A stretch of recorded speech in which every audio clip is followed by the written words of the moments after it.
This news is funded by viewers like you. Please support our work at democracynow.org/give. College campuses around the world have ignited in a global uprising of students protesting Israel's assault on Gaza. From New York to Berlin, San Francisco to Sydney, students have set up Gaza solidarity encampments to call for a ceasefire and to demand that their schools disclose and divest from companies with ties to Israel. Many universities have responded by calling the police onto their campuses to violently break up the encampments. In the U.S. alone, over 2,000 students, faculty, and supporters have been arrested at dozens of universities over the past 3 weeks. But as the campus crackdowns continue, students at a number of universities have managed to negotiate agreements where administrators have acceded to some of the protesters' demands. One of the first was Pitzer College in California on April 1st. Today, we're joined by students from 4 universities where school administrations have agreed to a number of key demands, such as publicly calling for a ceasefire in Gaza and exploring divestment from Israel. At Brown University, which came to an agreement last week, we're joined by Rafi Ash, a sophomore majoring in urban studies, part of Brown Jews for a Ceasefire Now and Brown Divest Coalition. He's joining us from Providence, Rhode Island. At Middlebury College, which struck a deal on Sunday, we're joined by Duncan Krebs, a graduating senior at Middlebury, where he's majoring in mathematics. He was part of the pro-Palestinian Middlebury Solidarity Encampment, and he joins us from Middlebury, Vermont. At Evergreen State College in Washington, which came to an agreement last week, we're joined by Alex Marshall, a third-year student, joining us from Olympia. Evergreen is the alma mater of Rachel Corrie, the American peace activist killed by Israeli military bulldozer in Gaza, March 16, 2003. And at Rutgers University in New Jersey, we're joined by Aseel, a Palestinian student at Rutgers who has family in Gaza. She's part of Students for Justice in Palestine. We welcome you all to Democracy Now! Let's begin at Brown. Rafi Ash, you are a sophomore in urban studies at Brown. Can you talk about the encampment that was set up and then what ensued? Yeah, so we set up an encampment 2 weeks ago at this point, and our encampment was on the main green, our central quad on campus, and we set up for 7 days. And while the administration raised its disciplinary threats over the course of those days, that really did not, sway students.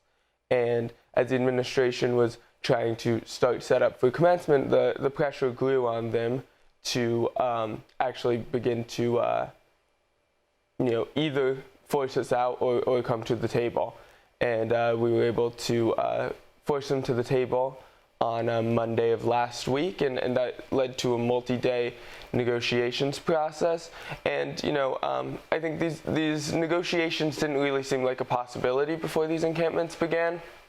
But through them, we were able to actually, push to force a vote on divestment, and that's a vote that's never happened before at Brown, and that's something that we've been pushing for a long time, that our Board of Corporation will first have a more informational session on divestment without a vote, but then followed by, at the meeting after, a guaranteed vote. And, that's not the end of the story. We still have so much more work to do, and we need to make sure that vote is a yes for divestment. But that was a huge step that came out of an escalatory encampment. Now, a while ago, there were a number of arrests on campus. There were protests after Hashem Awartani, who is the Brown student who was shot in Burlington, Vermont, when he and 2 of his best friends from the Friends Academy in Ramallah, who had come to the United States to go to college where their families thought it was safer, was shot by a white man off his porch when they were taking a walk on the way to his grandmother's house. Hashem is now paralyzed. Can you talk about what happened after that and the number of arrests that took place and the administration's response to that? And are there the quashing of those charges also part of this discussion with the administration? Yeah, so we had last semester 61 arrests on campus, 20 of them in early November before the shooting, and then another 41 in the weeks after Hisham's shooting. And I think there's a it brings it very personal and directly to home that the violence against Palestinians is that our university is currently complicit in through its endowment. Yes, that affects that is not only affecting Palestinians in Palestine, that also incites violence against Palestinians here and against Brown's own Palestinian students. So with and, go ahead. Yeah. Well, this makes it very, very personal and very, essential to so many Brown students to stand up against their administration's violence. I want to bring Duncan Krebs into the conversation, a senior at Middlebury College at Middlebury, Vermont. Duncan, talk about setting up the encampment and what happened next. Yeah, we set up our encampment, I guess, early morning, 2 Sundays ago, and then started engaging with the administration on Tuesday of that following week and had negotiations from there. I think a notable part of our experience is the atmosphere of relative calm that we existed in. We didn't experience the counter-protests of many other college campuses, and also our administration decided to not send the police in on its own students, which we want to clarify we believe is the bare minimum for any administrative response to student activism and free speech. So talk about the demands and negotiations and who is on the team on both sides, administration and students. Yeah, we met with the 4 administrators consistently, representing kind of different aspects of the institution. And then we sent a rotating team of students to kind of spread the burden of those negotiations and also to ensure that various voices are being heard in that room. But all decisions were brought back to the camp and made as a collective. And the students took down the encampment? I'm sorry? The students took down the encampment? Yes. So we voted to accept an agreement. After 6 rounds of negotiations, the agreement came down on Monday in exchange for significant progress on all 5 demands. Our administration agreed to call for a ceasefire, and we also made progress on divestment. The decision to bring down the encampment was a strategic one. We believe that we could assign resources in other ways to continue to put pressure, especially on divestment and holding the administration accountable to their comments. And we now look towards an upcoming Board of Trustees meeting where divestment will be discussed.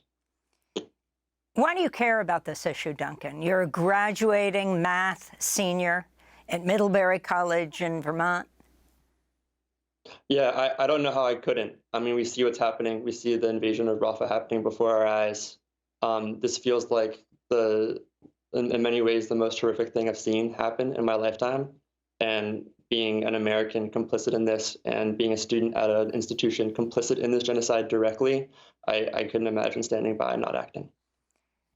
Let's go to Alex Marshall, who is across the country, a third-year student at Evergreen State College. Now, Evergreen State College is in Olympia, Washington. It's the home city of the parents of Rachel Corrie. In fact, it's the alma mater of Rachel Corrie. She was set to graduate from Evergreen in 2003 and went to Gaza and stood in front of a pharmacist's home as an Israeli bulldozer was moving in to demolish it, and she was crushed to death by that bulldozer. Alex, can you talk about the protest encampment when it was set up, and then what you negotiated with Evergreen authorities, the administration? Yeah, thank you for having me. So our encampment was established on Tuesday the 23rd. And negotiations began with administration on the following day, Wednesday the 24th. There was initially a rotating team of negotiators, but then a second team was established to step in on Sunday the 28th, and I was a part of that new team. Our demands were formulated through a process of consensus within the encampment.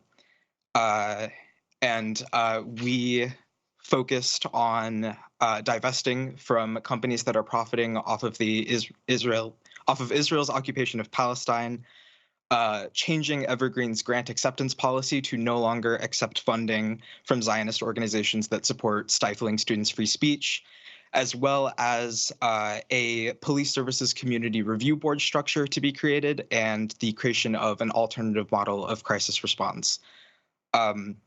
Evergreen also agreed to prohibit study abroad programs to Israel, Gaza, or the West Bank until the day comes when Palestinian students would be allowed entry.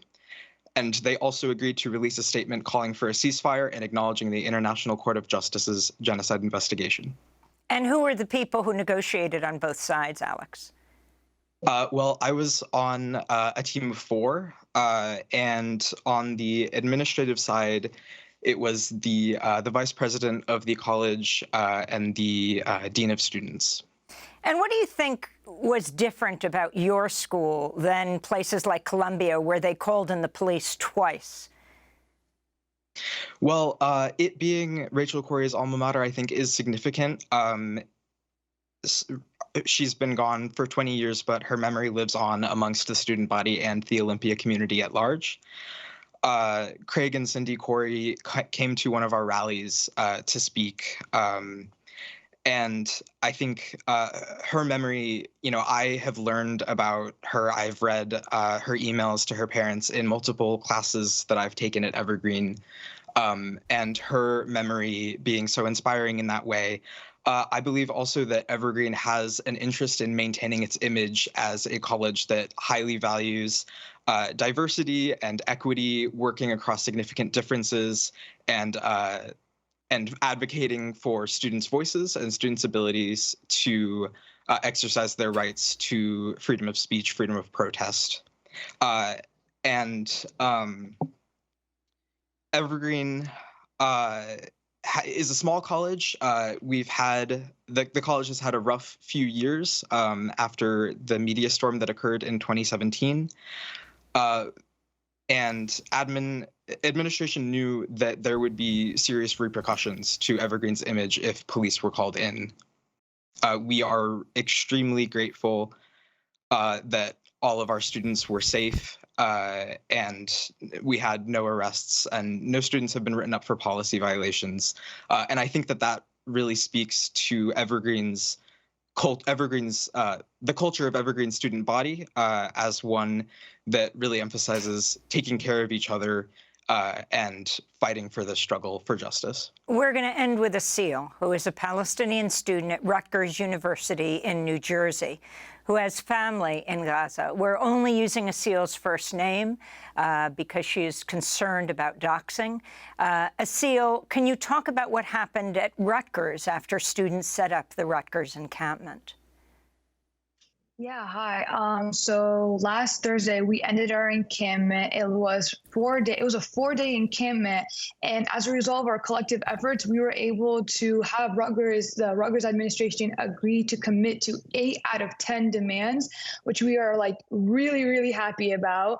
And I just also want to know that this encampment came in the span of 3 weeks, where we did it was our second encampment because we revived Kent State University.